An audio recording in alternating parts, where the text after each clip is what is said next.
Hello guys, I hope you guys doing well. It's me Pablo, the one who posts all the video that have been lingling on the net, social media, wherever, but Zanzou, everything is true. It's a disturbing report from a Pretoria nightclub which has raised serious concerns about workplace ethics and safety. Police are searching for at least 8 suspects in connection with the Zanzou Nightclub abuse incident. A National Police Commissioner General Fani Masemola has directed Gauteng Police to track and trace suspects accused of violently abusing and assaulting a group of men at a popular nightclub in Pretoria. I just watched those disheartening videos. I said Zanzou guys, and in case I'm literally dropped to the pit of my stomach. The song that I'm about to sing now is a song that I've already sang here on TikTok about clubs. I told you guys that the way that clubs are designed is so that things like this can happen successfully without anyone batting an eye. Honestly speaking, I can't imagine what they've done to girls that weren't able to settle their bills. But when I did Zanzou, no. Imagine woman like you. Winner. Well, you might be wondering what's happening with the Zanzou Nightclub in Pretoria. Well, the club is in trouble now after videos emerged online showing bouncers at the club torturing a group of young men who were out to have a good time at Zanzou. On the morning of February 16, 2025, South Africans would wake up to something very shocking on their social media platforms. These were videos depicting something very gruesome. It seemed to be that in these videos taken at the Zanzou nightclub, which is a famous nightclub in Hatfield, there were a few young men who were being tortured, stripped naked, and being assaulted by security personnel at this very famous nightclub. In these videos, the victims appear very petrified. They seem bruised in their faces and they seemed like they wanted to be anywhere except for there. But these videos came with a lot of questions. What's going on? What is happening? Who even posted these videos and why were they posted in the first place? And this is where one man would step forward to take all the accountability for posting these videos. Little did he know that by coming forward like this, he would completely destroy the nightclub industry in South Africa. Hello guys, I hope you guys doing well. It's me Pablo, the one who posts all the video that have been lingling on the net, social media, wherever, but Zanzou, everything is true. Everything is 100% true. No one must disturb you to say it's fake, it's because of this, it's because of this. All that is fake. I got more than 75 video extra that I'm going to expose anytime soon. It's crazy. Everything is crazy. I'll speak less. I would like you guys to see everything on your own eye. Many people were clearly worried after the first video Pablo posted exposing what is going on behind the scenes in this nightclub called Zanzou. Him claiming that he's got over 70 videos shows that this is not the first time that security guards and bouncers have been treating victims who couldn't pay their tab like this in this nightclub, and people were on the edge of their seats wondering what would Pablo post next. I'm a student from University of Limpopo. Okay. I don't want anything from you, and I won't do anything from people like you. Gauteng Police have announced that they're tracking and tracing those responsible for allegedly sexually assaulting and torturing patrons at the Zanzou bar in Pretoria. This follows the circulation of graphic videos that have shocked social media users. The craziest thing about the whole Zanzou situation is that people will be there next weekend to groove. The same people who are complaining on social media, the same people are going to be there for your pros. We cannot, as a country, allow stuff like that to happen.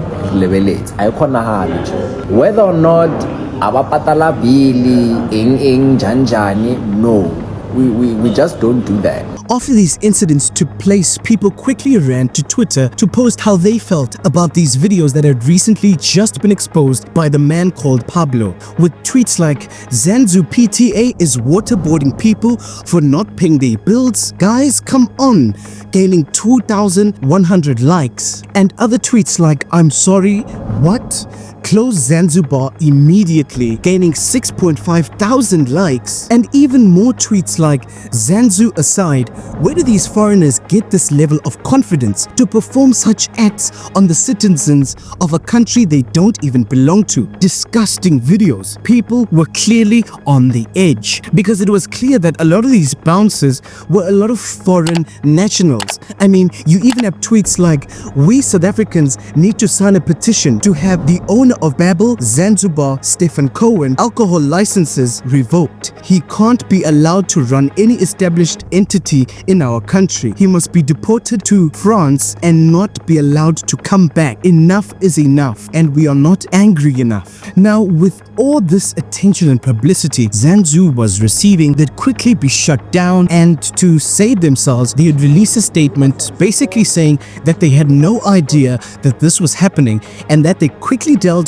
with the security personnel and the bouncers that were involved in these videos and that they would quickly take swift action to fire them. However, people were not buying the fact that Zanzibar did not know that this was happening to people who couldn't afford to pay the bills at their nightclub. However, before people could even dig more into the identities of the people involved in these videos and who exactly was behind this entire operation, on the 17th of February 2025, 3 male victims aged 20, 21 and 22 would file complaints at the Brooklyn police station, and they alleged kidnapping, assault and also sexual assault by the nightclub security staff. And the following day, the South African Police Services would announce an active investigation into the incident, with the Family Violence, Child Protection and Sexual Investigations Unit leading the case.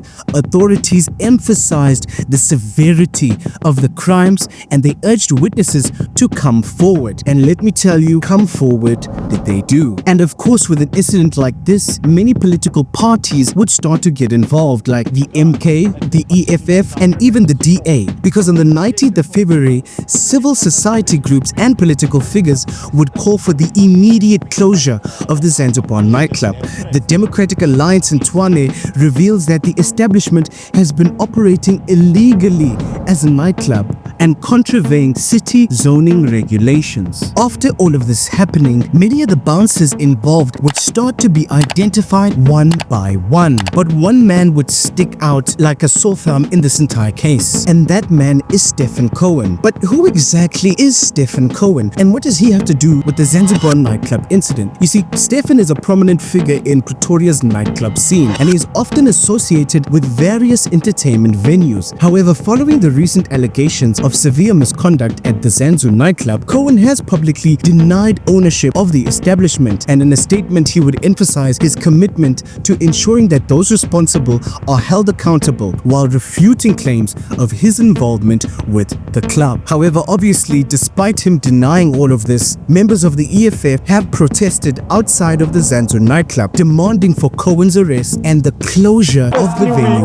completely. To make sure that we force the employer or the establishment to comply with the human rights of our people, particularly the workers who are working in this establishment. Second to that is that we are shocked and aggrieved that excessive force, that is arrogant, has been used or unleashed against the workers who have been working here, and of the alleged thieves who have been alleged that they are stealing phones across Brooklyn and Hatfield. You see, the EFF believe that somehow Stephane Cohen is sort of involved with the Zanzibar nightclub, and this wouldn't really be far-fetched because Stephane Cohen is very close with the owners of Zanzibar nightclub, and many people on social media would even share the same sentiment with the EFF party, because with comments like "hit like if you agree that Stephane Cohen must also be arrested," gaining 300 likes, and more comments like "French club owner Stephane Cohen has gotten away with exploiting workers and making their working conditions unbearable for the longest time. On top of that, he is allegedly running a human trafficking syndicate where he gets his promoters to lure young girls," getting 1.1 thousand likes. It's clear that people are calling for his immediate arrest. However, the saddest part to me about this entire Zanzibar situation is yet again we're shown how inhumanely we are treated even in our own country. Whether it's white farmers feeding a black lady to pigs, or this latest Zanzou bar incident, or even the Babel clubbing incident that got popular a while ago, it's clear that black people are continually being treated subhuman even within their own territories and their own countries. And the more we let people get away with such nonsense, the more and more we clearly show that we don't care about ourselves. Because if we took ourselves seriously, people like this wouldn't even have a platform. They wouldn't even have jobs. In fact, they would be behind bars forever. At the end of the day, a lot of these victims aged 20, 21, 22 are clearly students. They have come to Hatfield to get an education. Now, while they did go to these clubs to blow off some steam, it doesn't mean that they should be treated subhuman if you can't afford to pay a bill. But let us know what you think about the situation in the comment section below.